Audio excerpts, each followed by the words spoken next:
दिखाई पड़ रहा है, utility of yoga, naturopathy and Ayurveda during this pandemic.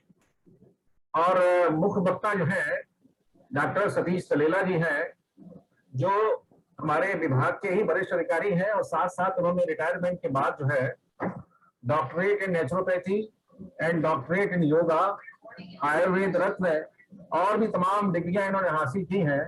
तो आज इनकी एक्सपर्टीज हम लोगों को मिलेगी, हमारा सौभाग्य का विषय है हमारा ये। और देखिए इनका थोड़ा सा मैं परिचय दे दूं। ये मात्र 85 वर्ष के बड़े स्फूर्तवान युवा पुरुष हैं, वेरी यंग एंड एनर्जेटिक, और योग साधक और प्रशिक्षक तो हैं ये।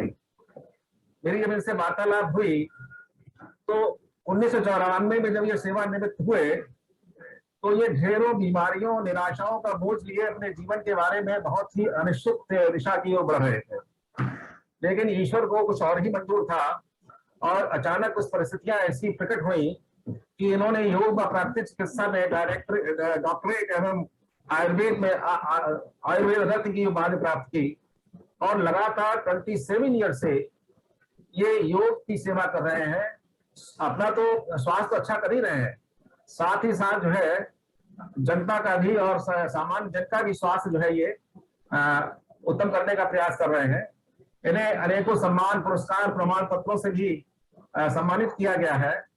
और एक विशेष बात इनके चरित्र में ये भी है, इनके व्यक्तित्व में ये भी है कि ये संगीत सुर के बहुत बड़े धनी हैं, साधक हैं। और अक्सर कर हम लोगों के जो फंक्शंस होते रहते हैं उनमें इनकी संगीत लहरी सुनाई पड़ती रहती है। डॉक्टर सतीश तलेला का मैं स्वागत करता हूं, अभिनंदन करता हूं। और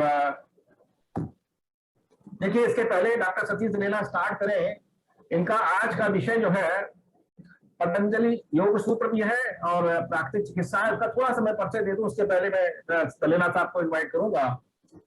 पतंजलि योग सूत्र की रचनाएं 3000 साल पहले पतंजलि ऋषि ने की थी। और इनका मुख्य जो था योग क्या है, जो हमारे जो षड दर्शन है, हमारे हिंदू शास्त्रों के जो 6 दर्शन मुख्य दर्शन है, उसमें एक योग दर्शन भी है। योग के माध्यम से हम ईश्वर से जुड़ते हैं। और पतंजलि ने यह कहा कि चित्त वृत्ति निरोध, चित्त की वृत्तियों को निरोध करके ही हम उससे जुड़ सकते हैं। और इसमें उन्होंने 8 अष्टांग मार्ग को उन्होंने बताया कि संयम, नियम, आसन, प्राणायाम, प्रत्याहार, धारणा, ध्यान, समाधि। तो इन सब चीजों पर जो है उन्होंने बताया। लेकिन आज हम इनमें से कुछ अंगों के बारे में डॉक्टर सतीश तलेला से इसी तरह से आयुर्वेद की हम बात करते हैं तो आयुर्वेद हमारे हिंदुस्तान में करीब 5000 साल पुराना आयुर्वेद है। और आयुर्वेद का अर्थ यही होता है कि जीवन का जो शैली है, जीवन का जो विज्ञान है, वो आयुर्वेद है। इसमें मुख्य रूप से जैसे हम जानते हैं कि वात, पित्त, कफ 3 जो दोष होते हैं शरीर के, उनका सामंजस्य कैसे स्थापित किया जाए और उसके बाद जो है अपना स्वास्थ्य का संरक्षण कर सकें, इस पर भी थोड़ा सा चर्चा शायद आज तलेला साहब करेंगे। तो स्वास्थ्य वाचन से हम प्रारंभ करते हैं आज का विषय। तो स्वास्थ्य वाचन का मंत्र जो है मैं पढ़ता हूं, उसके बाद तलेला साहब माइक पर आ जाएंगे और अपनी वार्ता रखें। स्वस्ति न इंद्रो वृद्धश्रवा, स्वस्ति नः पूषा विश्ववेदाः, स्वस्ति नः तार्क्ष्यो अरिष्टनेमिः, स्वस्ति नो बृहस्पतिर्दधातु।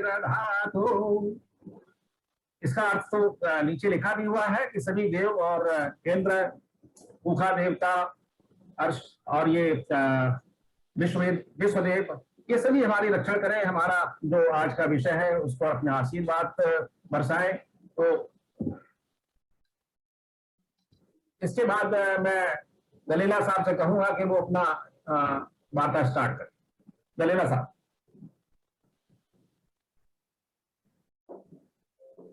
नमस्कार सब बंधुओं को नमस्कार। अग्रवाल साहब को धन्यवाद, आभार जो उन्होंने मुझसे आप लोगों सब अपने विचार शेयर करने का अवसर प्रदान किया। तो मैं सीधे अपने विषय पर आ जाऊं। इस कोरोना काल में सबसे अधिक जो शब्द सुनने में आ रहा है, उपयोग में आ रहा है, वो है हमारी इम्यूनिटी। अब तक हम लोग इम्यूनिटी के बारे में जागृत नहीं थे और इसीलिए भारत सरकार के आंकड़े हैं कि कुल कंट्री में इतनी जागरूकता फैलाने के बाद भी, इंटरनेशनल योगा दिवस मनाने के बाद भी 11.8% लोग ही योगाभ्यास करते हैं।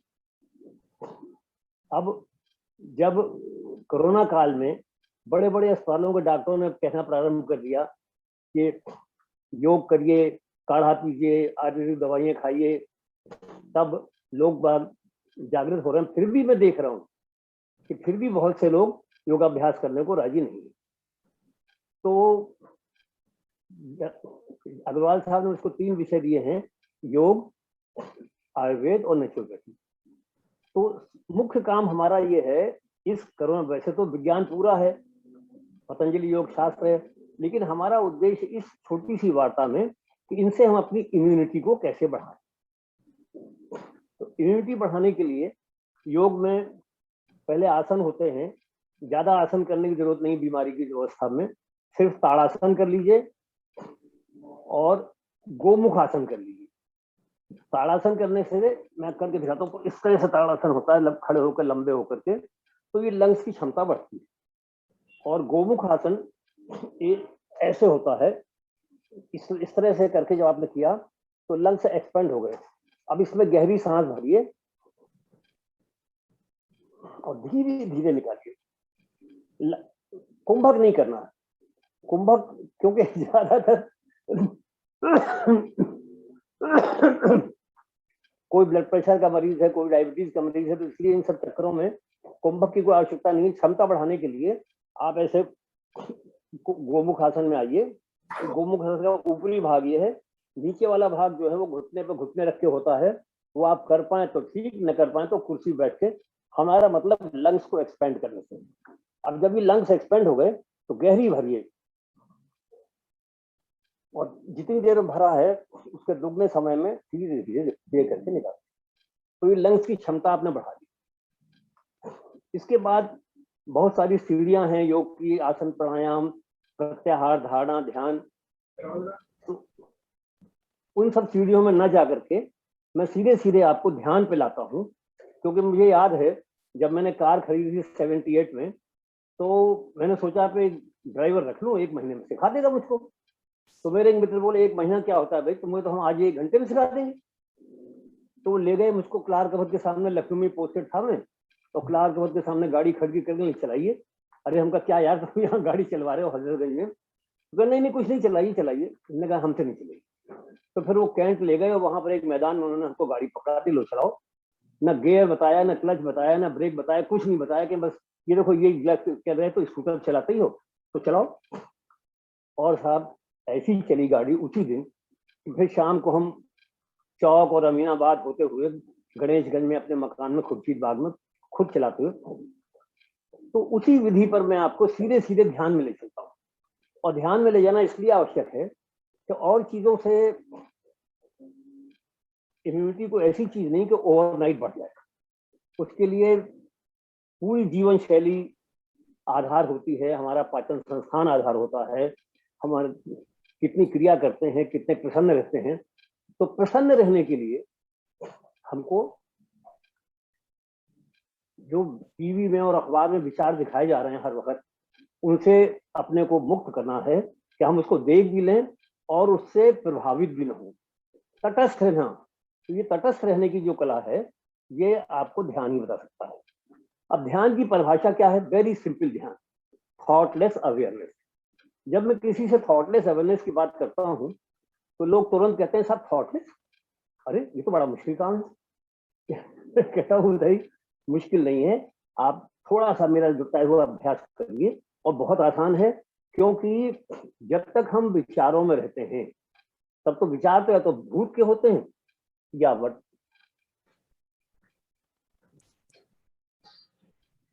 हमारे मित्र श्री एसपी श्रीवास्तव आ गए, मैं उनका प्रणाम कर लूं उनसे। और उनके आते ही मैं थोड़ा नर्वस हो गया क्योंकि वो मेरे बहुत सीनियर कंसल्टेंट हैं, तो उनसे बहुत मार्गदर्शन लेता रहता हूँ। तो ध्यान, हाँ, तो विचारों की बात हो रही थी कि विचारों को रोकना बहुत मुश्किल काम है। मैंने कहता हूँ कि विचार रोकना बहुत आसान काम है। मैं भी आपको रोक करके, आपके विचारों को रोक करके बताऊंगा कि कैसे इतना आसान है। और जब आप विचारों से मुक्त हो जाएंगे, जब तक विचार हमारे मन में होते हैं, हमारे मस्तिष्क में चलते रहते हैं, तो विचार या तो पास्ट के होते हैं या फ्यूचर के होते हैं। वर्तमान तो इतना क्षणिक होता है कि every fraction of A second वो कन्वर्ट हो रहा है पास्ट में, तो वर्तमान में तो कोई विचार हो ही नहीं सकता।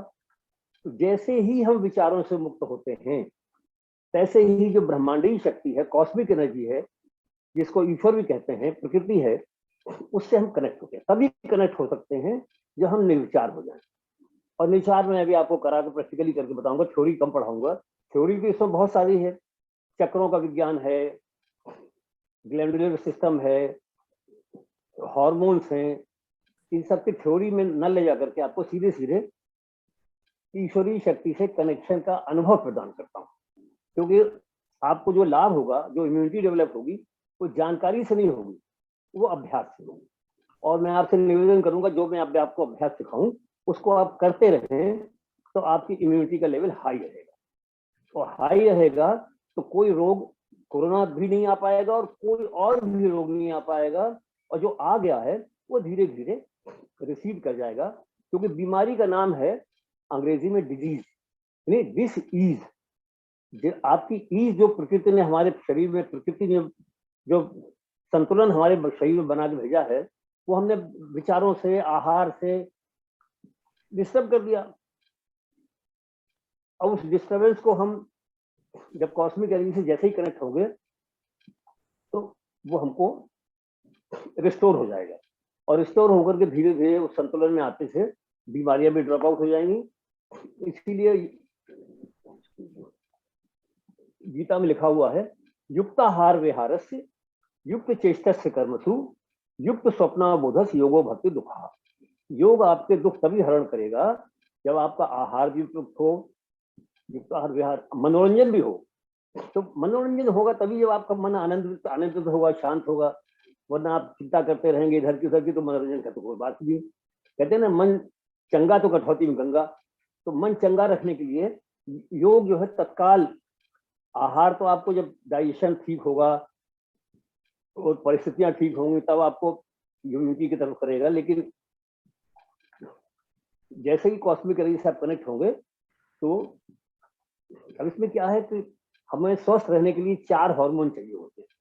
वो चारों हार्मोन यहाँ से, यहाँ पीनियल ग्लैंड होती है इस जगह पर, और यहाँ पर पिट्यूटरी होती है। ये जहाँ पर हमारा सहस्रार चक्र होता है, वहां पर पीनियल ग्लैंड होती है। और जहाँ पिट्यूटरी ग्लैंड है, वो हमारा आज्ञा चक्र है। तो जब हमने एक विधि निकाली है ध्यान में जाने की, निर्विचार होने की, वो मैं अभी आपको कराता हूँ। थ्योरी कम पढ़ा के, बहुत सारे हार्मोन्स हैं, बहुत सारे ग्लैंड्स हैं। बस 2 ग्लैंड को पकड़ें सीधे सीधे। जो टॉप की जो है पिट्यूटरी ग्लैंड जो है वो मास्टर ग्लैंड है, वो बाकी सारे ग्लैंड्स के सेक्रेशन को रेगुलेट करती है। और पीनियल ग्लैंड जो है वो तो अल्टीमेट है, वहां से मेलाटोनिन रिलीज होती है, जिससे कि हम हमारे माइंड से अल्फा वेव रिलीज होना शुरू हो जाती है। जब अल्फा वेव रिलीज होती है तो हम आनंद और शांति में होते हैं। मैं आपको एक, अगर आप लोगों की राय हो तो मैं क्रिया कराऊं या थ्योरी पढ़ाऊं? क्रिया कराइए। क्रिया कराते हैं, क्रिया करिए तभी लाभ होगा। तो आइए मैं शुरू करता हूं, आप खाली फॉलो करिए, आंखें बंद कर लीजिए। जो मैं बोल रहा हूं उसको आप फॉलो करते रहिए। प्लीज क्लोज योर आईज और सारी ओर से चित्त को बटोर करके अपने शरीर को देखना प्रारंभ करिए। केवल your body, visualize only your body. अब आप चारों ओर से चित्त को बटोर लिया है और केवल अपने शरीर को देख रहे हैं। अब अपनी मुस्कान को देखिए, चेहरे पर स्माइल लाइए, स्माइल लाने के आनंद को भी अनुभव करिए। जितना आप, जो चीज आप प्रिटेंड करेंगे वो रियलिटी में कन्वर्ट कर देगा माइंड। वो माइंड हमारा इतना इनोसेंट होता है, कोई समझ नहीं पाता कि आप वास्तव में खुश हैं या नकली में खुश होना बता रहे हैं अपने को। तो वो जैसे ही आप प्रिटेंड करेंगे हैप्पीनेस, वो अंदर से हैप्पीनेस के जो एंडोर्फिन हार्मोन होता है उसको रिलीज करना शुरू कर देता है और आपको श्वास लाभ होना प्रारंभ हो जाता है। तो पहला काम, आंखें बंद करके केवल अपना शरीर देखें, फिर अपने चेहरे की मुस्कान देखें, जबान को थोड़ा सा उठाएं, मोड़ें और तालू में लगा लें। यहां से पिट्यूटरी ग्लैंड का स्विच है, यानी आज्ञा चक्र का। तो जब तक आप ध्यान में आगे नहीं बढ़ेंगे तब तक इसको लगाए रहें, और जब आगे बढ़ जाएं, आप पूरा आनंद में आ जाएं, तो ये लगी रहे या न लगी रहे कोई फर्क नहीं पड़ता, क्योंकि उस समय कर्ता भाव से मुक्त हो जाना आवश्यक है। तो ध्यान में हम कुछ करते नहीं, हम खाली दृष्टा बन जाते हैं, साक्षी भाव आ जाता है हमारे अंदर, और हम दृष्टा बन के केवल प्रभु की लीला का आनंद लेते रहते हैं। तो पहला काम, आंखें बंद, सारी चेतना अपने शरीर पर, उसके बाद अपने चेहरे की मुस्कान पर, और मुस्कान को देखते हुए तालू को और जिह्वा को उठाकर लगा लिया, और अब श्वास के आवागमन पर चित्त को एकाग्र कर दिया। अभी ये धारणा की अवस्था चल रही है। योग में जो 6वीं 7वीं 8वीं सीढ़ी है, धारणा, ध्यान, समाधि, तो समाधि की बात तो गृहस्थ लोग करते नहीं है, हम लोग केवल ध्यान तक की बात करते हैं। तो धारणा चल रही है कि हम अपनी जिह्वा को तालू में लगाए हुए हैं, मुस्कुरा रहे हैं और अपनी श्वास के आवागमन को देख रहे हैं। यहाँ थोड़ा सा बता दूं कि श्वास ही से हमारा जीवन का मापदंड है, जब तक श्वास चल रही है तभी तक जीवन। तो इसलिए most important thing in our life is my breath. तो और दूसरी सबसे इंपॉर्टेंट चीज प्रभु की कृपा, और प्रभु का सबसे छोटा नाम है ओम। तो ओम से भी आप काम चला सकते हैं, और अगर ओम से आगे आप करना चाहें, अपने इष्ट को बसाना चाहें सांसों में, तो ओम नमः शिवाय कर सकते हैं, हरिओम कर सकते हैं, ओम गणेशाय नमः कर सकते हैं, ओम नमः चंडिकाय कर सकते हैं, जो आपको श्रद्धा, जो आपके इष्ट हो। तो उस इष्ट को, मेरा कहना यह कि अपने इष्ट को अपनी सांसों में बसा लीजिए। अब आप, और सबसे छोटा नाम ओम है, आप ओम चाहें ओम से भी कर सकते हैं। तो मुस्कुराते हुए, जिह्वा तालू में लगाए हुए, श्वास के आवागमन को देखते हैं। अब श्वास के आवागमन को देखें, लेकिन श्वास आ कहां से रही है, जा कहां रही है, ये मैं बता दूं आपको। नासारंध्रों से श्वास प्रविष्ट होकर के यहाँ से प्रवाहित होती हुई, यहाँ से ये जो आज्ञा चक्र है, यानी जहाँ पर पीनियल ग्लैंड है, यहीं से मेलाटोनिन रिलीज होगी, रिलैक्सेशन के लिए अल्फा वेव रिलीज होगी, यहाँ से निकलती ये इस लेवल तक अनुभव करती है। नॉस्ट्रिल से घुसी और तिलक के स्थान से होती हुई टॉप ऑफ द हेड से निकल के यहाँ, इस मार्ग में आप श्वास के आवागमन को विजुअलाइज करिए, और हर सांस में ओम जाप या ओम नमः शिवाय जाप, जो आपको श्रद्धा हो उसको करें। ये टोटल पैकेज इतना ही है। मुस्कुराइए, जिह्वा तालू में लगाइए। जब आप विचारों से मुक्त, जैसे ही विचारों से मुक्त होंगे, आपको लगेगा यहाँ पर ठंडी ठंडी हवा आनी शुरू हो जाएगी, हथेलियों में ठंडी ठंडी प्रवाहित हो जाएगी। आप एकाग्रता बढ़ा के देखें, हो सकता है पहले दिन आपको ठंडक ना आए, लेकिन आएगी। तो फिलहाल आप इतना ही करें, और मैं 2 मिनट का समय दे रहा हूँ आपको, सिर्फ 2 मिनट का, ज्यादा नहीं। तो मैं अपनी वाणी को विराम देता हूँ, आप कृपया इस अभ्यास में आ जाए। मुस्कुराते हुए, श्वास के आवागमन को देखते हुए ओम जाप करें, और जो मार्ग मैंने बताया नासारंध्र से टॉप ऑफ द हेड के बियॉन्ड, उस मार्ग पर श्वास के आवागमन को देखते हैं।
अगर आंखें खोले रहेंगे तो कोई अनुभूति नहीं होगी।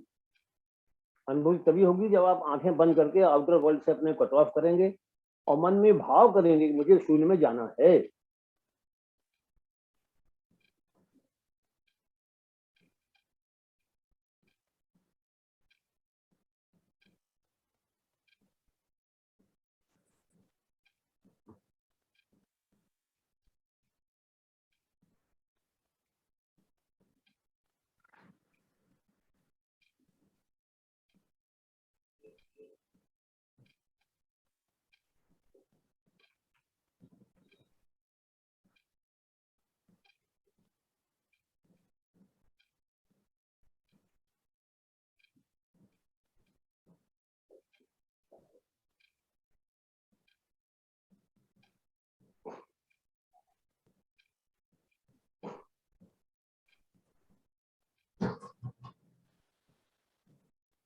2 मिनट हो चुके हैं। अब आंखें खोल सकते हैं, और अगर किसी को विचारों में 50% भी कमी आ गई हो इस अभ्यास के दौरान, तो समझिए आप सही रास्ते पे चल पड़े। और मैं तो इस अभ्यास को करता हूँ दिन में 5 बार। ये प्रेरणा मैंने 5 बार की मुसलमानों से ली है, वो अपने खुदा से दिन में 5 बार जोड़ते हैं। हम भी इसमें अपने को कॉस्मिक एनर्जी से जोड़ रहे हैं, ब्रह्मांड की शक्ति से जोड़ रहे हैं। तो हमें, मेरे समय 5 मिनट समय रखें, बहुत आसान है, आप अपने समय खुद निर्धारित कर सकते हैं। अगर 5 बार करेंगे तो आपके नर्वस सिस्टम में उस शक्ति का संचार हर समय होता रहेगा। धीरे धीरे शुरू में आप 5 बार करें, फिर आप जैसे जैसे अभ्यास बढ़ेगा, महीने 2 महीने के अंदर आप ये अवस्था आ जाएगी, चलते फिरते उठते बैठते भी आपको श्वास में ओम जाप चलता रहेगा। और जब ओम जाप चलता रहेगा तो आनंद, सच्चिदानंद के संपर्क में रहेंगे आप, सर्वशक्तिमान के संपर्क में रहेंगे, तो आनंद भी रहेगा, शक्ति भी रहेगी ओम के श्वासों प्रवाह से। 5 समय जो मैंने अपने लिए निर्धारित किए हैं वो सो को उठते ही, तो उस समय मस्तिष्क बहुत रिसेप्टिव होता है। दूसरा, सोने के समय जब हम लेटे, करवट लेके या लेटे, उस समय श्वास को देखते हुए ओम जाप करते हुए तुरंत नींद आ जाती है। और 3 समय रखे मैंने, ब्रेकफास्ट के पहले, लंच के पहले, डिनर के। अब आप अपने समय खुद रख सकते हैं। अगर आप दिन में 5 बार करेंगे, 5 बार न कर सके 4 बार करें, 3 बार करें, लेकिन मेरा अनुरोध ये है कि आप इसको करें और इसके लाभ का अनुभव करें। इस विषय में कोई प्रश्न हो तो मैं अभी बताऊंगा, आप प्रश्न बाद में करेंगे आप। मैं एक बात बताना चाहता हूँ कि अभी थोड़ा हो सकता है कि 5-7 मिनट में ये डिस्कनेक्ट हो जाए, क्योंकि टाइम 40 मिनट का होता है जूम में। तो आप उसी पासवर्ड से और उसी आईडी से दोबारा रिकनेक्ट कर लीजिए 2 मिनट पे। तो हो सकता है कि ब्रेक हो जाएगा, क्योंकि टाइम निश्चित होता है जूम का। तो अभी 5 मिनट बाद जो है डिस्कनेक्ट हो सकता है, उसके बाद आप रिज्वाइन कर लीजिए प्लीज। चलिए कंटिन्यू करिए सर जी, मेरा सब कंटिन्यू करिए। तो ये तो हो गई। मैं आपको योग में से इतना ही बताऊंगा। दो लंग्स को बढ़ाने वाले दो प्राणायाम कर लीजिए, दो एक्सरसाइज कर लीजिए, ताड़ासन और गोमुखासन में डीप ब्रीदिंग, और 3 प्राणायाम कर लीजिए, भस्त्रिका, कपालभाति बिल्कुल नहीं, भस्त्रिका, अनुलोम विलोम और भ्रामरी। ये तीनों बहुत ही पीस इंड्यूसिंग है। भ्रामरी तो बहुत ही पीस इंड्यूसिंग है और आपकी इम्यूनिटी बढ़ाने में बहुत प्रभावशाली है। बस इसमें इतना ध्यान रखना है कि गहरी भरें और लंबी जो निकालें वो धीरे धीरे निकालें। बाकी जो प्राणायाम की विधि सब लोग जानते ही हैं, जो लोग बहस करते हैं, कोई उसको बताने वाली बात नहीं है। अब मैं आता हूं योग के बारे में। जो मुझे बताना था नहीं है कि आप सीधे सीधे कनेक्ट हो जाइए शक्ति से। जब तक शक्ति से कनेक्ट नहीं होंगे तब तक योग का आनंद नहीं आएगा। अब आइए आयुर्वेद पर। इसके बारे में आपको अपना एक अनुभव शेयर करना चाहता हूँ। 2016 में एक मुझे जानकारी मिली एपी सिंह साहब से कि वो भी जा रहे हैं, मैं भी गया उनके साथ में। मिस्टर एपी सिंह को सभी लोग जानते हैं, जो आजकल एक्यूप्रेशर शोध संस्थान में प्रिंसिपल हैं। तो उनका भाई वहाँ पर कॉन्फ्रेंस हो रही है एम्स दिल्ली में एजिंग पर, तो चलोगे? हमने कहा चल। तो गए साहब, 2016 की बात है। वहां पर बड़े बड़े विद्वान आए हुए थे, बड़े इंटरनेशनल सेमिनार था, विदेश से भी आए थे। सबका निष्कर्ष ये निकला कि 40-45 साल की उम्र तक प्रकृति हमें पोषण प्रदान करती है, अंदर से हेल्दी हार्मोन्स रिलीज करती है, क्योंकि उसको अपना स्वार्थ सिद्ध करना होता है कि आप प्रकृति के संचालन का काम को आगे बढ़ाएं। जब आप प्रकृति के संचालन के कार्य को आगे बढ़ा चुके होते हैं, 40-45 साल की उम्र तक ये कार्य समाप्त हो जाता है, फिर वो हमारे शरीर में हेल्दी हार्मोन रिलीज करना बंद कर देता है बॉडी। फिर वो कहता भैया अब हमने हमारा काम तो निबट गया, हमें तुमसे कोई ताल्लुक नहीं। अगर अब भी तुम्हें स्वस्थ रहना है तो आयुर्वेद में बहुत सारी औषधियां हैं, आप सप्लीमेंट लीजिए। तो मैं तो सप्लीमेंट पहले से ही लेता था, लेकिन जब वहां पहुंचे उन्होंने देखा मेडिकल कॉलेज वाले भी सप्लीमेंट रिकमेंड कर रहे हैं, और सप्लीमेंट में सबसे चीज जो मोस्ट इंपॉर्टेंट बताई वो बात आ रही हल्दी। तो आजकल हल्दी वाले दूध पर बहुत जोर पड़ रहा है, तो हल्दी वाला दूध सेवन करिए सर। हल्दी वाला दूध और अश्वगंधा के बारे में उन्होंने कहा कि जो ये एलोपैथिक मल्टीविटामिन में जिनसेंग नाम से चाइना बेच रहा है और अरबों रुपए का व्यापार जिनसेंग का हो रहा है, अश्वगंधा उससे कहीं ज्यादा शक्तिशाली औषधि। फिर वहां और भी बहुत सारी चीजें बताई गई, जैसे आंवला, एलोवेरा, हल्दी, अदरक, लहसुन, अश्वगंधा, दालचीनी, तुलसी, गिलोय, इन सब में अधिकांश चीजें च्यवनप्राश में आ जाती है। तो अगर आप केवल च्यवनप्राश ही लेते रहेंगे सुबह शाम दोनों और एक एक चम्मच, तो काफी चीजें कवर हो जाएंगी। उसके अलावा और भी हैं, व्हीट ग्रास पाउडर है, इसका जूस भी आता है, एलोवेरा का जूस भी आता है। तो इस तरह के सप्लीमेंट नियमित रूप से लेते हैं, लेकिन जब ये लेंगे तो तत्काल लाभ नहीं होगा। तत्काल लाभ तो अपने विचारों से ही होगा। जैसे ही हम अपने दृष्टा भाव को, साक्षी भाव को डेवलप करने में सक्षम हो जाएंगे, तो जितनी भी नेगेटिव विचार हमको अखबार से और टीवी से सर्व हो रहे हैं, इनको हम साक्षी भाव में देखेंगे। जैसे सिनेमा देख रहे हैं, हम प्रभावित नहीं होंगे। जब हम इनसे प्रभावित होते हैं, अरे मेरा फलाना निकल गया और फलाने को ये हो गया, तो जैसे ही हम राग द्वेष में आते हैं, तो इस अभ्यास को करने से आप राग द्वेष से मुक्त हो जाएंगे और अपने साक्षी भाव में स्थित होने की, आपको दृष्टा बने रहने की, सब कुछ आनंद पूर्वक देखते रहेंगे, हर समय आनंद, अंदर से आनंद, ऊर्जा। लेकिन अभ्यास करना पड़ेगा, जितना आपसे सधे उतना कर लीजिए। 5 बार मैं रिकमेंड करता हूँ, लेकिन आप 5 बार ना कर सके तो जितना करते हैं, लेकिन ये प्रभु से जोड़ने का काम है, इसके लिए समय निकालना आवश्यक है। जितना जुड़े रहेंगे उतना शक्ति और आनंद का अनुभव करते रहेंगे। तो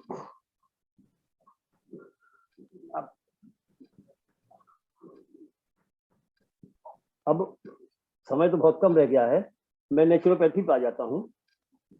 आहार के बारे में, हाँ, आहार के बारे में इतना बताना चाहता हूँ कि जो कुछ भी आप खाएंगे वो जब तक डाइजेस्ट नहीं होगा, तो डाइजेस्टिव सिस्टम को हेल्दी रखना बहुत जरूरी है।